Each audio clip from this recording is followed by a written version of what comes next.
মানে 5-7 সেকেন্ডের ভিতরে ধাম করে একটা আছে। এখানে হয়েছে হলো আপনার বাউন্ডারি ওয়াল দেওয়াল ভাঙিয়া লোক দেওয়াল পড়ে গেছে, ভূমিকম্প যাই খেয়ে পড়ে গেছে।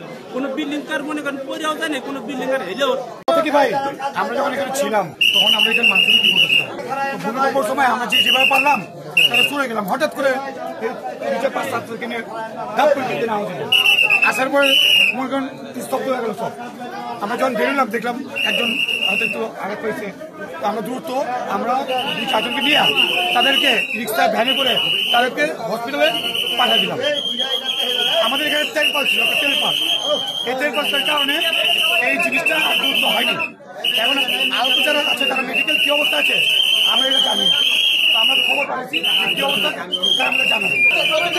অনেক জোর হয়েছে, মানে 5-7 সেকেন্ডের ভিতরে ধাম করে একটা আছে, ধাম করে তারা মারা গেছে। আমি এখন কিন্তু জানতে পারিনি ভাই, আমরা জানতে পারিনি কে মারা গেছে কিনা। আমরা হসপিটালে লোক পাঠাইছি, শুনছি অনেকে আহত আছে। হ্যাঁ তারা আহত ছিল, তারা আমরা জানি তারা তখন ব্যথা ইয়ে করতেছিল, তখন তারা হসপিটালে নিয়ে গেছে। তারপরে কি হয়েছে তখন আমরা জানি। আপনি দেখতে পাচ্ছেন এদিকে অনেক বিল্ডিং আস্তর করা থাকে না, মানে পুরান ঢাকায় বেশিরভাগ বিল্ডিং এ আপনার ইট গাইতে ভাড়া দিয়ে দেয় কথা বলতে। ওই বাউন্ডারি ওয়াল করে, বাউন্ডারি ওয়াল গুলো আপনার মনে করেন আস্তর করে না, বাউন্ডারি ওয়াল করে গাঁথনি করে দিয়ে দেয়। তখন ওই গাঁথনিগুলো অনেকদিন হয়ে গেলে ওটা টেম্পার থাকে না, কি বুঝতে পারছেন? তখন যে কোনো একটা সাইজ খাইয়া তখন ওই দেওয়ালটা পড়ে যায়, বুঝতে পারছেন? এই হয়েছে বিষয়টা। কিন্তু সবথেকে বিষয় গভর্নমেন্ট এই জায়গায় যারাই আছে কথা বলছে, এটা একটা পদক্ষেপ নেওয়া উচিত যেন কোনো বিল্ডিং এ যেন আস্তর ছাড়া না থাকে। কোনো প্রতিটা বিল্ডিং যেন আস্তর মানে মেরামত কাজটা যেন সুন্দরভাবে করে, বিল্ডিং যেন আধা কাজ করে যেন কেউ না রাখে।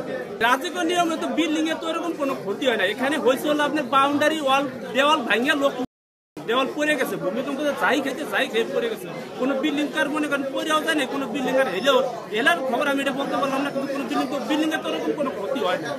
ক্ষতি টেনে যাওয়ার কাম মনে করেন দেওয়াল পড়ে গেছে, যাই খেতে দেওয়াল পড়ে গেছে, এই যে বিষয়টা কথা বুঝতে পারছেন। এখন ওই দেওয়ালটা যদি ওনার সুন্দরভাবে যদি মেরামত করা থাকতো, ওই দেওয়ালটা কোনো পাশে আস্তর করা থাকতো, কোনো পাশে যদি সুন্দরভাবে আটকে না থাকতো তাহলে তার করতো না।